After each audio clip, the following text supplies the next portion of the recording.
नमस्कार, अस्सलाम वालेकुम। कैसे हैं आप लोग? उम्मीद है बहुत अच्छे होंगे। मैं हूं इमरान खान, हाजिर हैं हम लेकर दीन दुनिया शो लाइव हिंदुस्तान पर। सबसे पहले आप हमारे इस वीडियो को लाइक कर लीजिए और ज़्यादा से ज़्यादा इसे शेयर कीजिए ताकि ये लोगों तक पहुंच सके। और हाँ, हमारे चैनल को भी सब्सक्राइब कर लीजिए। मैं ट्रंप को इस लायक नहीं समझता कि उनसे कोई बात की जाए। ये ख्यालात हैं ईरान के सुप्रीम लीडर और वहां रहबरे मुअज्जम कहे जाने वाले आयतुल्ला अली खामनेई के। जब ट्रंप ने अमेरिका के इलेक्शन में जीत दर्ज की तो उसके बाद हमारे पास भी बहुत सारे आप लोगों के संदेश आ रहे हैं, पैगाम आ रहे हैं, कमेंट्स आ रहे हैं कि आप ईरान को अब ट्रंप कैसे साथ पाएंगे, ईरान का रुख कैसा रहेगा अमेरिका के लिए ट्रंप के आने के बाद, क्या कुछ चीज़ें बदलेंगी क्योंकि जिस तरह के बदलते सियासी हालात हैं उसको देखते हुए गजा पर इसका क्या असर पड़ेगा, इसको लेकर एक वीडियो बनाइए। तो आज दीन दुनिया शो में हम उसी वीडियो को लेकर आपके सामने हाजिर हुए हैं। लेकिन उससे पहले हम आपको दिखाना चाहते हैं ईरान का रुख जानने के लिए 5 साल पुराना एक वीडियो। ये 2019 का है। तब भी ट्रंप अमेरिका के प्रेसिडेंट थे और उस वक्त जापानी पीएम एक मैसेज, एक पैगाम ट्रंप साहब का खामनेई साहब के पास लेकर आए थे। तब खामनेई साहब ने क्या कहा था वो सुनिए। आपने जो ट्रंप का पैगाम बताया है, मैं उनकी किसी भी बात का जवाब नहीं दूंगा। मैं आपको कुछ बातें बता सकता हूं, लेकिन मेरे पास उनके लिए कोई पैगाम नहीं है, क्योंकि मैं ट्रंप को इस लायक नहीं समझता कि उनसे कोई बात की जाए। तो देखा आपने 5 साल पुराना ये वीडियो। अमेरिका की बाइडेन हुकूमत के साथ भी ईरान की वही तनातनी रही है जो पहले ट्रंप के साथ थी, और अब एक बार फिर ट्रंप सत्ता में आ गए हैं। लेकिन चीजें बहुत बदल गई हैं, खास तौर से ईरान बहुत आगे बढ़ गया है। फिलिस्तीन और मस्जिद अक्सा की आजादी के लिए ईरान ने इसराइल पर 1 अक्टूबर को जोरदार हमला कर डाला। इसे हिजबुल्लाह चीफ हसन नसरुल्लाह और हमास चीफ इस्माइल हानिया की मौत का बदला बताया। फिर इसराइल ने 26 अक्टूबर को ईरान पर कुछ हवाई हमले किए। अब ईरान भयंकर हमले की तैयारियों में लगा हुआ है। हिजबुल्लाह चीफ नईम कासिम अब भी ईरान में हैं और हसन नसरुल्लाह के बाद हिजबुल्लाह को ईरान से लीड कर रहे हैं।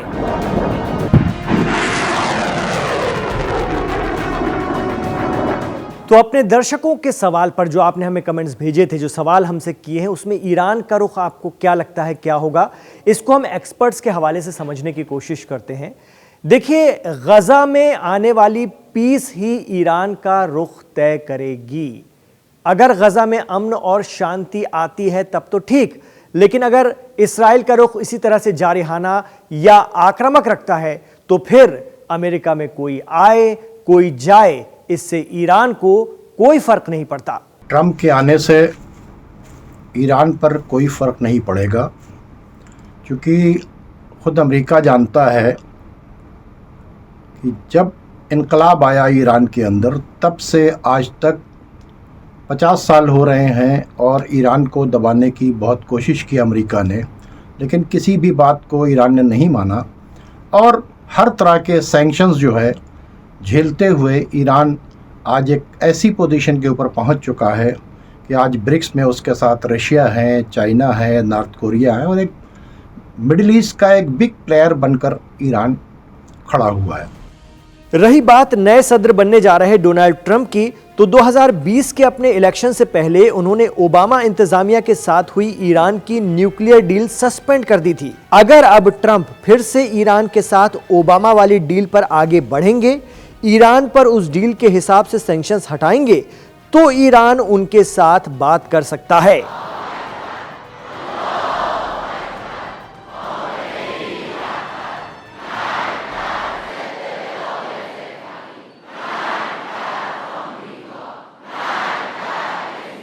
तो ट्रंप के आने वाले दौर से पहले ही अब इंटरनेशनल लेवल पर पावर गेम काफी हद तक बदल चुका है, या यूं कह सकते हैं कि वक्त अब पहले जैसा नहीं रहा। आज चीजें एक तरफा नहीं हैं। आज ब्रिक्स में रशिया, चाइना और ईरान की इक्वल पोजीशन है। ईरान और रूस की दोस्ती जग जाहिर है। ईरान के रूस के साथ कई समझौते हो रखे हैं। हालात यह है कि ईरान आज मिडिल ईस्ट की एक बड़ी पावर है, वो भी तमाम प्रतिबंधों के बावजूद। तो अब अगर अमेरिका में ट्रंप इंतजामिया के साथ कोई बात होती भी है तो वो पूरे रिस्पेक्ट के साथ होगी, ना कि दबाव में। यहां यह भी गौरतलब है कि ईरान की सुप्रीम अथॉरिटी का अपना एक एजेंडा है और वो है बैतुल मुक़द्दस की आजादी।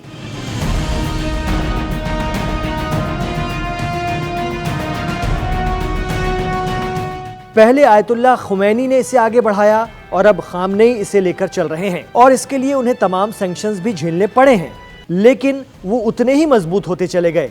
तो अब अमेरिका में ट्रंप को भी ईरान से ईरान की टर्म एंड कंडीशन पर ही बात करनी होगी, वरना बात ही नहीं होगी। फ़िलिस्तीन का इशू जो है वो अरबों की बस में नहीं है। फ़िलिस्तीन का जो भी इशू होगा वो अब ईरान के ही ज़रिए तय होगा और उनके टर्म्स के ऊपर तय होगा।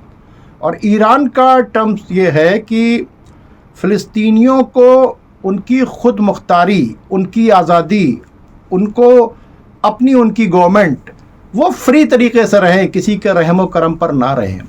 तो अगर अमेरिका आज भी ईमानदारी के साथ अगर चाहेगा तो ये मामला हो सकता है, लेकिन अगर दबाव की पॉलिटिक्स वो जो चल रही है अमेरिका की, वो अगर रखना चाहेगा तो ईरान किसी के दबाव को बर्दाश्त नहीं करेगा।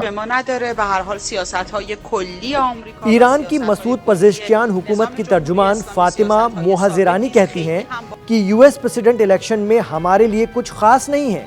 अमेरिका और इस्लामिक रिपब्लिक की पॉलिसी वही रहने वाली है, वो एकदम फिक्स है। लोगों के बदलने से उस पर कोई फर्क नहीं पड़ता।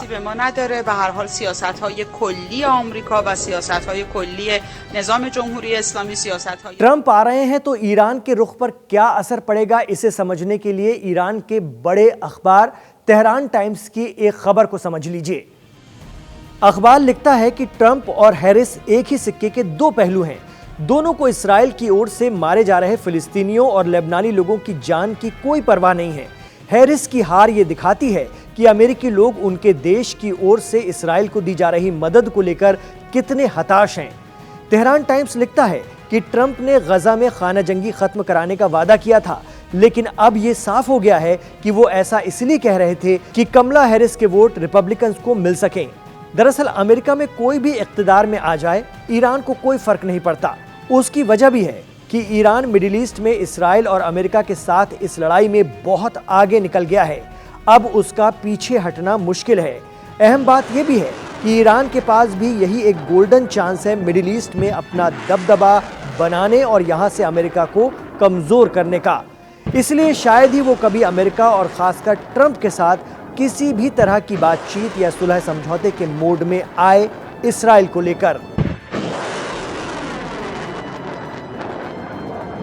दो जुमलों में मैं आपकी खिदमत में बताऊं कि पहली बात तो ये कि ट्रंप के आने से सियासत में कोई फर्क पड़ने वाला नहीं है, मगर ये कि आइडियोलॉजी चेंज हो, जो अभी चेंज होती नजर नहीं आ रही है।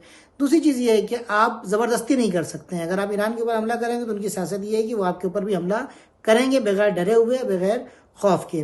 तीसरी बात जो है, जो मैंने सबसे पहले बयान की थी, वो ये थी कि अमेरिका की जो माइंड सेट है वो ये कि पूरी दुनिया के ऊपर कब्जा करना है, इसीलिए उन्होंने पूरे दुनिया में जो है अपने बेसेस बनाए हुए हैं। ईरान कहता है कि नहीं, ये हमको कबूल नहीं है। हम चाहते हैं कि हर मुल्क आज़ादी के साथ अपने मुल्क के सिलसिले में फैसला करे। तो ऐसे में अब समझा जा सकता है ईरान का रुख क्या होगा अमेरिका में अगली बनने जा रही ट्रंप हुकूमत के लिए। इसमें कोई शक की गुंजाइश नहीं है कि ईरान जरा सा भी झुकने वाला है। आप इस बात को अच्छी तरह से समझ गए होंगे, वरना यह भी हो सकता है कि आगे आने वाले दिनों में ईरान की तरफ से इसराइल पर कोई बड़ा हमला देखने के लिए मिले। बहुत शुक्रिया आपका लाइव हिंदुस्तान के साथ जुड़ने के लिए, इमरान खान के साथ आखिर तक कनेक्ट होने के लिए। दीन दुनिया शो में हमारे इस शो को लाइक करने के साथ ही सब्सक्राइब आप हमारे इस चैनल को जरूर कर लीजिए। बहुत बहुत शुक्रिया।